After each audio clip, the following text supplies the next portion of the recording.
Hello అండి. Welcome back to our channel GSR vlogs and recipes. ఈరోజైతే పల్లీలు, కొత్తిమీర వేసి చట్నీ అయితే ఎలా చేసుకోవాలో చూపిస్తాను. టేస్ట్ అయితే చాలా బాగుంటుంది. నేనైతే సంగటిలోకి చేశాను.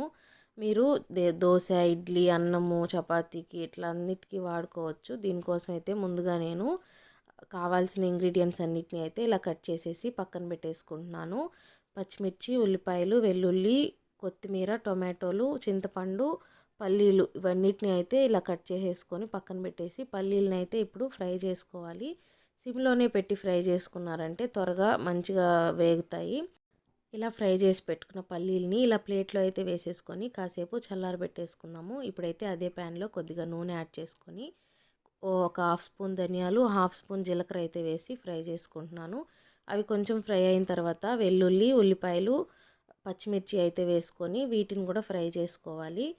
ఇలా ఉల్లిపాయలు, పచ్చిమిర్చి అయితే ఫ్రై అయిపోయాయి కదా. ఇప్పుడైతే టొమాటోలు వేసేసుకొని అందులోనే కొద్దిగా చింతపండు కూడా వేసుకొని టొమాటోలు త్వరగా మగ్గడానికి కొద్దిగా పసుపు, ఉప్పు వేసేసుకొని ఒకసారి మంచిగా కలిపేసుకోవాలి.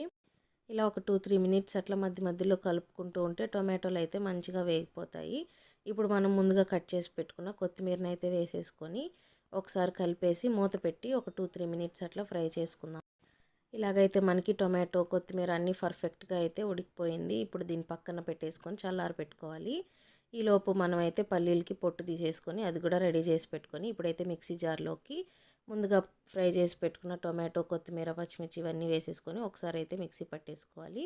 ఆ తర్వాత పల్లీలను వేసేసి ఒకసారి కలిపి మళ్ళీ అదైతే మిక్సీ పట్టేసుకున్నామంటే చాలా టేస్టీగా ఉండే పల్లీలు, కొత్తిమీర చట్నీ అయితే రెడీ అయిపోతుంది. తప్పకుండా మీరు ట్రై చేసి ఎలా వచ్చిందో కామెంట్ చేయడం అయితే మర్చిపోవద్దు. ఈ వీడియో కనుక మీకు నచ్చినట్లయితే please do like, share, comment and subscribe to my channel. Thank you for watching.